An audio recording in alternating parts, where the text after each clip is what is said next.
नमस्कार, मैं हूं नौशाद आलम और आप देख रहे हैं city bulletin news. Bulletin news में आप सभी दर्शकों का करता हूं स्वागत। खबरों का दौर शुरू करने से पहले आइए डालते एक नजर आज की खास खबरों पर। अयोध्या में राम मंदिर का निर्माण शुरू हो चुका है, लेकिन आज भी 3 दशक बीते 1990 की घटना में शहीद कार सेवकों की याद दिला रही है। आज अयोध्या के दिगंबर अखाड़ा में सीमित संतों के बीच आंदोलन में शहीद कार सेवकों को श्रद्धांजलि दी गई।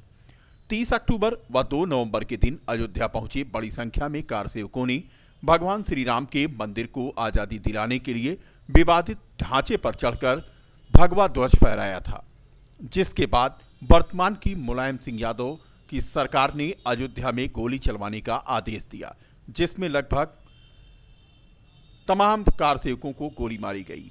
आज भी अयोध्या की वह गलियां शहीद कार सेवकों की याद दिलाती हैं। राम जन्मभूमि से लगभग 500 मीटर दूर हनुमानगढ़ी चौराहे से लाल कोठी जाने वाले मार्ग को 1990 की घटना के बाद कार सेवकों की याद में शहीद मार्ग कहा जाने लगा। वहीं इन शहीद मार्ग को लेकर दिगंबर अखाड़ा में शहीदों के स्मारक चिन्ह भी स्थापित किए गए, जिस पर प्रत्येक वर्ष राम भक्त कार सेवकों को 2 नवंबर के दिन श्रद्धांजलि अर्पित करते हैं। कोरोना को लेकर जारी एडवाइजरी के तहत सीमित कार्यक्रमों में श्रद्धांजलि यहां दी गई। इस दौरान मंच पर राघवाचार्य, दिगंबर अखाड़ा के महंत सुरेश दास, दंत धावन कुंड के महंत नारायणाचारी, बड़ा भक्त महल के महंत अवधेश दास, हिंदू नेता मनीष पांडे और विहिप प्रवक्ता शरद शर्मा मौजूद रहे। 30 अक्टूबर 2 नवंबर 1990 की घटना जो है वह इतिहास में स्वर्ण अक्षरों से लिखी गई है। किस प्रकार से यह गली जो है रक्त रंजित हुई, उसको हम कभी भी विस्मृत नहीं कर सकते। यहाँ पर आने वाले जो देश भर के कार सेवक थे, राम सेवक थे, उन्होंने अपनी आहुति दी और तब मंदिर निर्माण का मार्ग प्रशस्त हुआ। कार सेवा प्रथम जब हुई उस समय भगवा ध्वज किस प्रकार से अपने जान को जो है हथेली पर लेकर लोग चढ़े वहाँ पर, और उस भगवा ध्वज को लहराने के लिए इस गली में वह गोलियों के शिकार हुए, तो हम इस दिन को विस्मृत नहीं कर सकते। जिस प्रकार से जलियांवाला बाग कांड अगर हमारे लिए पूज्य है, ठीक उसी प्रकार से यह हमारी धार्मिक सांस्कृतिक स्वतंत्रता का भी प्रतीक है। 30 अक्टूबर 2 नवंबर मैं समझता हूँ 6 दिसंबर अगर हुआ तो 30 अक्टूबर 2 नवंबर अगर नहीं होता तो 6 दिसंबर की घटना की पुनरावृत्ति भी ना होती। तो इस प्रकार से यह कार्यक्रम जो है उन हुतात्माओं को श्रद्धांजलि देने के लिए यहाँ पर आयोजित किया गया। दिगंबर अखाड़े की तरफ से हम सब उसमें सहभागी बने। आज तक जो है विभिन्न प्रकार से कार्यक्रम होते रहे हैं, यहाँ पर काफ़ी तादाद में लोग एकत्रित होते रहे। आज हम सब का जो है सौभाग्य है कि हम सब मुट्ठी भर ही लोग हैं, लेकिन कहा गया है कि 1.25 लाख से लड़ाऊं। अगर गुरु गोविंद सिंह ने ये कहा है तो वह कहीं ना कहीं चरितार्थ हुआ। दिगंबर अखाड़ा के महंत सुरेश दास ने बताया कि संग्राम जिंदगी है, लड़ना तो पड़ेगा और जो लड़ नहीं सकेगा वह आगे नहीं बढ़ सकेगा। भिक्षा मांगने से कोई काम नहीं होता। संग्राम एक बहुत बड़ी चीज है। संग्राम किया तो भारत को स्वतंत्र किया और राम जन्मभूमि के लिए भी संग्राम हुआ, तो आज मंदिर का निर्माण हो रहा है। अभी संग्राम में अनेकों कार सेवकों का अपना बलिदान शामिल है। 2 नवंबर शहीद दिवस के रूप में मनाया जा रहा है। संग्राम जिंदगी है, लड़ना इसे पड़ेगा और जो लड़ नहीं सकेगा वो आगे नहीं बढ़ेगा। भिक्षा मांगने से कोई काम नहीं होता है। संग्राम एक बहुत बड़ी चीज़ है। हमने संग्राम किया तो भारत को स्वतंत्र किया। उसी संग्राम का फल है कि राम जन्मभूमि के लिए संग्राम किया गया। उस संग्राम में अनेकों लोग, भारत के कार सेवक लोग अपना बलिदान दिए और उन सारे बलिदानों को दिगंबर अखाड़ा के तरफ से सादर नमस्कार है, प्रणाम है, श्रद्धांजलि है। अयोध्या में राम मंदिर बनने के बाद यहां पर्यटकों की संख्या बड़ी मात्रा में बढ़ने की उम्मीद की जा रही है। ऐसे में एयरपोर्ट के साथ सभी छोटे बड़े रेलवे स्टेशनों की रीमॉडलिंग की जाएगी। प्रदेश सरकार की मांग पर इस दिशा में केंद्र सरकार ने प्रयास शुरू कर दिए हैं। बहुप्रतीक्षित राम मंदिर निर्माण के साथ ही 90 अयोध्या के सपने को साकार करने के लिए योगी सरकार की कई परियोजनाओं पर कार्य चल रहा है। रामायण सर्किट योजना के तहत देश के सभी प्रमुख 13 स्थलों से हाईवे और हवाई यातायात से अयोध्या को जोड़ने के बाद अब फैजाबाद जंक्शन की क्षमता बढ़ाने की योजना बनाई जा रही है। इसके लिए सांसद लल्लू सिंह की मौजूदगी में रेलवे के प्रमुख अधिकारियों की एक बैठक हुई। डीआरएम संजय त्रिपाठी ने बताया कि अयोध्या के सांसद लल्लू सिंह का एक विजन है। इस विजन को रेलवे अपनी सुविधाओं के संवर्धन और उच्चीकरण के द्वारा कैसे पूरा करेगा, इस पर चर्चा की गई। राम मंदिर बनने के साथ ही बड़ी संख्या में जनमानस के आने की संभावना है। उन्हें सुविधाएं उपलब्ध कराने की आवश्यकता होगी। इसके लिए अयोध्या के रेलवे स्टेशन की क्षमता को बढ़ाने की आवश्यकता होगी। यहां रेलवे लाइनों के दोहरीकरण और विद्युतीकरण का कार्य पहले से ही तेज चल रहा है। ये भगवान राम की जन्मस्थली है। यहाँ पर श्रद्धा का बहुत बड़ा केंद्र है। रेलवे की इस क्षेत्र के विकास के लिए अन्य यातायात के साधनों के समक्ष सुविधा उपलब्ध कराने का प्रयास है और इस संदर्भ में ही मीटिंग ये हुई है। ये जो बैठक हुई है इसमें सांसद महोदय का एक यहाँ के लिए पूरे एक इस विराट अयोध्या के लिए एक उनका विज़न है, एक दृष्टि है, उसको रेलवे द्वारा किस प्रकार से अपनी सुविधाओं का संवर्धन करके और अपनी सुविधाओं का उच्चीकरण करके इसको पूरा किया जाए, क्योंकि यहाँ पर मंदिर बनने के साथ ही एक बृहद जनमानस के आने की उनको सुविधाएं उपलब्ध कराने की आवश्यकता होगी। और आसपास के जो क्षेत्र हैं यहाँ पर जो हम लोगों की चर्चा हुई है, जो दोहरीकरण और विद्युतीकरण हो रहा है, इसके साथ ऐसा एहसास हो लोगों को कि यहाँ एक श्रद्धा नगरी में आ रहे हैं, वो उसके समकक्ष सुविधाएं उपलब्ध हों उनको, और सभी यात्रियों का जो ट्रेन से आने वाले लोग हैं या गाड़ियों से विभिन्न स्पेशल ट्रेन से विशेष गाड़ियों से आने वाले लोग हैं, उनको समुचित सुविधाएं उपलब्ध कराई जाए। डीआरएम संजय त्रिपाठी ने बताया कि अयोध्या के रेलवे स्टेशन पर सुविधाओं के संवर्धन और उच्चीकरण के लिए एक समिति बनाई गई है, जिसके अध्यक्ष अयोध्या के मंडलायुक्त को नियुक्त किया गया है। इस समिति के सुझाव के आधार पर जमीन और अन्य सुविधाओं संबंधी समस्याओं को भी हल किया जा सकेगा। वहीं फैजाबाद के सांसद लल्लू सिंह ने केंद्र सरकार के समक्ष फैजाबाद जंक्शन के नाम बदलने का भी प्रस्ताव रखा है। फैजाबाद जंक्शन का नाम अयोध्या कैंट रखने की मांग की है। यह तय माना जा रहा है कि भविष्य में फैजाबाद जंक्शन का नाम बदल सकता है। और लल्लू सिंह ने आज पत्रकारों से बातचीत के दौरान बताया कि रेलवे अधिकारियों के साथ बैठक में राम हाल्ट रेलवे स्टेशन के साथ अयोध्या के अन्य स्टेशनों के उच्चीकरण, विद्युतीकरण, रेलवे लाइन के दोहरीकरण को लेकर चर्चा हुई है। अयोध्या रेलवे स्टेशन के विकास का कार्य चल रहा है। दो उद्देश्य, एक तो दर्शन करना चाहते थे यहाँ पर परिवार सहित, और दूसरा हम लोगों ने बैठ करके यहाँ पर Ramghat halt, Ayodhya station, Faizabad station और पूरे अयोध्या जनपद के स्टेशनों के बारे में, डबल लाइन के बारे में, विद्युतीकरण जो हो रहा है उसके बारे में विचार विमर्श किया। आगे कुछ और भी काम यहाँ पर हों। अयोध्या स्टेशन का काम चल ही रहा है, लेकिन दूसरी तरफ भी स्टेशन बनना है अयोध्या में, और रामघाट हाल्ट को भी स्टेशन का दर्जा देना है, जैसे कि चेयरमैन साहब से बात हुई, उन्होंने कहा भी। मिलते हैं एक छोटे से ब्रेक के बाद।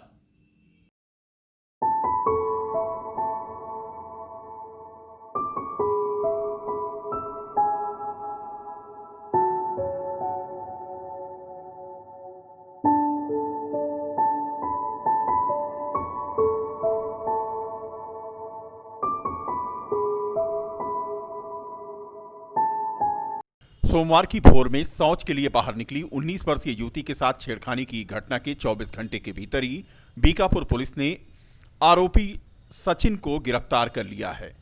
बता दें कि जमोली खुर्द गांव में बंसराज वर्मा की 19 वर्षीय पुत्री शौच के लिए बाहर निकली थी, तभी घात लगाकर थाना हैदरगंज निवासी सचिन वर्मा पुत्र राणा ने बुरी नीयत से हमला किया और विरोध करने पर कपड़े फाड़े और मारपीट कर जान से मारने की धमकी दी। फिलहाल पुलिस ने इस मामले में मुख्य आरोपी को धर दबोचा है। कोतवाली नगर के नवीन मंडी एरिया में मामूली विवाद में मकान मालिक और किराएदार के बीच हुई मारपीट में किराएदार मुकेश्वर की मौत के मामले में आरोपी आलोक के खिलाफ गैर इरादतन हत्या का केस पुलिस ने पहले दर्ज किया और बाद में उसे गिरफ्तार कर लिया। दोनों ही सब्जी का ठेला लगाते थे। देवनगर मोहल्ला चौकी क्षेत्र नवीन मंडी थाना कोतवाली नगर में मुनेश्वर नाम का व्यक्ति जो कि बस्ती के रहने वाले थे, किराए के मकान में रह रहे थे। इनकी उम्र लगभग 65 वर्ष है। इनके मकान मालिक आलोक कोरी के साथ इनकी कुछ कहासुनी हुई, जिसमें आलोक कोरी ने इनको खलबट्टे से मार दिया, जिससे ये चोटिल हो गए। जब इन चोटिल मुनेश्वर को जिला अस्पताल लेकर गए तो इनको अस्पताल वालों ने मृतक घोषित कर दिया। परिजनों की तहरीर के बाद मुकदमा लिख दिया गया है एवं आगे की आवश्यक वैधानिक कार्रवाई की जा रही है। आईपीएल क्रिकेट में सट्टा लगाते हुए पुलिस ने 3 लोगों को रुदौली नगर के काजियाना तालाब के पास से गिरफ्तार किया है। पकड़े गए अभियुक्तों में महबूब पुत्र महमूद अहमद निवासी चप्पर बंधों का मोहल्ला घाट गेट जयपुर राजस्थान और सनी सिंह पुत्र अक्षय कुमार सिंह निवासी रूपवार भगवानपुर थाना भीमपुर जनपद बलिया व रुदौली के अकबरगंज निवासी पंकज कश्यप पुत्र ओम प्रकाश कश्यप थाना रुदौली शामिल हैं। रुदौली तहसील के समाधान दिवस में मंगलवार को विधायक रामचंद्र यादव व जिलाधिकारी अनुज झा ने नारी शक्ति मिशन हेल्प डेस्क का फीता काटकर शुभारंभ किया। विधायक ने कहा कि मुख्यमंत्री योगी आदित्यनाथ ने महिलाओं की सम्मान सुरक्षा एवं महिलाओं को स्वावलंबन बनाने के लिए महत्वपूर्ण कार्यक्रम की शुरुआत की है। वहीं दूसरी तरफ बीकापुर में भी आज समाधान दिवस आयोजित किया गया। बीकापुर के तहसील क्षेत्र अंतर्गत कनावा गांव में अपने ही खेत में ठेकेदार द्वारा जबरन बनाई जा रही सड़क का विरोध करने वाले सैनिक की कोई फरियाद न होने पर तथा मुख्यमंत्री पोर्टल द्वारा शिकायत दर्ज कराने पर भी सैनिक विजय बहादुर यादव आज समाधान दिवस में एडीएम के समक्ष पेश हुआ तो उसकी फरियाद सुनकर एडीएम फाइनेंस गोरेलाल ने जबरन हो रहे सड़क निर्माण को वक्ती तौर पर रोक दिया, मगर ठेकेदार के प्रभाव के आगे तहसील प्रशासन कुछ ही घंटे में विवश नजर आया। हालांकि एसडीएम बीकापुर इस प्रकरण को गंभीरता से ले रहे हैं, लेकिन सैनिक का कहना था कि सड़क निर्माण का कार्य जबरन हो रहा है। मेरा नाम विजय बहादुर यादव है। मैं सेना में कार्यरत हूँ और शनिवार को छुट्टी आया हूँ। मैं ग्राम कनावा पूरे बैजू थाना बीकापुर और ज़िला अयोध्या का रहने वाला हूँ। मेरे चक के साथ में एक चक रोड है 2 मीटर का और मेरा चक हाई कोर्ट में विचाराधीन है। अभी तक उसकी नपाई नहीं हुई और लेखपाल ने अभी तक जो है कोई चक रोड उसको नहीं निकाला है। फिर भी जो है ज़बरदस्ती जो है ठेकेदार 2 मीटर का 5 मीटर जो है पटाई कर रहा है। मेरे सैनिक के साथ में ऐसा हो रहा है तो आम जनता के साथ में क्या हो रहा होगा।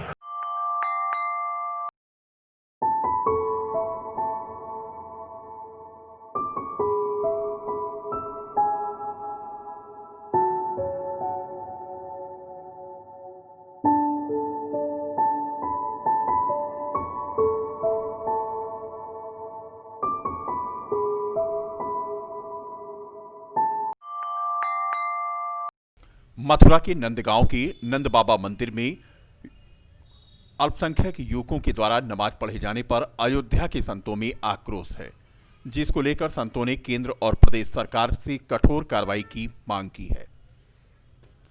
हनुमानगढ़ी के महंत राजू दास ने आज इस पूरे प्रकरण पर बोलते हुए कहा कि यह घटना मथुरा के नंद बाबा मंदिर में हुई है और यह घटना कष्टकारी है। उन्होंने कहा कि सरकार को आरोपियों के खिलाफ कड़ी कार्रवाई करनी चाहिए।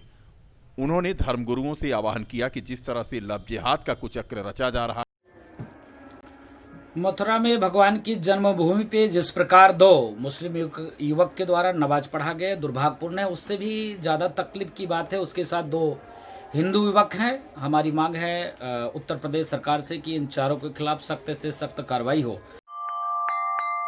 दुनिया में सबसे खतरनाक वायरस का रूप ले चुका कोरोना वायरस कोविड-19 पर सुहागिन महिलाओं की आस्था भारी पड़ रही है। जहां एक तरफ हर कोई इस वायरस से बचने के लिए तमाम उपाय करने के साथ साथ अपने घरों में ही रहना पसंद कर रहा है, वहीं सुहागिन महिलाएं कोरोना वायरस के खौफ से बेखबर अपने पति की लंबी आयु के लिए करवा चौथ के व्रत के लिए सामानों की खरीदारी में जुटी हुई हैं। बता दें कि बुधवार यानी 4 अक्टूबर को करवा चौथ है। अयोध्या जिले में भी यह पर्व मनाया जाएगा। सुहागिनें करवा चौथ का व्रत रखने व उनकी तैयारियों में शहर में खरीदारी आज करती दिखाई दी। सुहागिनें अपने पति की दीर्घायु के लिए निर्जला व्रत रखेंगी। कृष्ण पक्ष की चतुर्थी को करवा चौथ का व्रत करने का विधान है। सौभाग्यवती महिलाएं इस दिन अपने पति की लंबी उम्र के लिए व्रत रखती हैं। इसकी शुरुआती सरगर्मी होती है। इस दिन घर की बड़ी महिलाएं अपनी बहू को सरगी साड़ी सुबह सवेरे देती हैं। सुबह 4 बजे तक सरगी खाकर व्रत को शुरू किया जाता है। सरगी में फैली मट्ठी आदि व्यंजन शामिल होते हैं। इस व्रत में पूरे दिन बिना खाए पिए महिलाएं व्रत रहती हैं। व्रत में सुहागिनें श्रृंगार भी करती हैं और बाद में पूजा करने के बाद गणेश जी की आराधना करती हैं। 4 नवंबर की शाम 5:34 से शाम 6:52 तक शुभ मुहूर्त है पूजा का। हम सुबह से इसको व्रत रखा जाता है, खाली पेट पानी वानी कुछ नहीं पिया जाता, ना खाया पिया जाता है। तो ये करवा चौथ का व्रत जब शाम को चांद निकलता है तब सब व्रत तोड़ते हैं। पूजा करने के बाद चांद देख के पानी पीने के बाद जब हस्बैंड पानी पिलाते हैं तब उसके बाद अपने पति के लिए हस्बैंड के लिए उनकी लंबी आयु हो। आस्था भारी तो पड़ ही रहा है, लेकिन जो भी पूजा पाठ हम करते हैं वो महामारी को या जो भी समस्या है हमारे देश में उसको देखते हुए हमें उस हिसाब से मनाना चाहिए।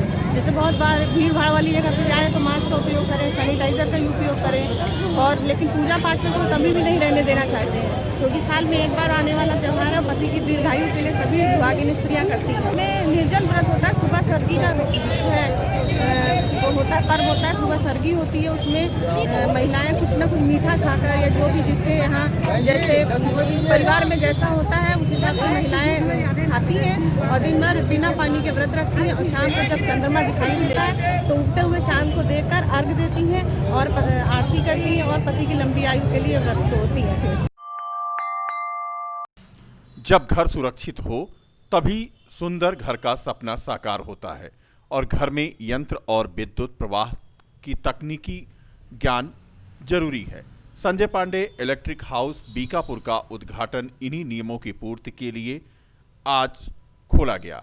इलेक्ट्रॉनिक मैकेनिक संजय पांडे ने इलेक्ट्रॉनिक दुकान के खुलने के अवसर पर दावा किया कि आधुनिकतम तकनीक से वायरों की बाइंडिंग से नेचुरल रूप से हम सुरक्षित रहते हैं, बल्कि हमारे भवन की आयु भी लंबी होती है। उन्होंने बताया कि संजय पांडे इलेक्ट्रिक हाउस का उद्देश्य तकनीक से उत्प्रोत बाइंडिंग सिस्टम को विकसित करना है। इस मौके पर पूजा पाठ भी की गई। आज के लिए बस इतना ही। कल फिर मिलेंगे इसी समय इसी चैनल पर। तब तक के लिए नमस्कार।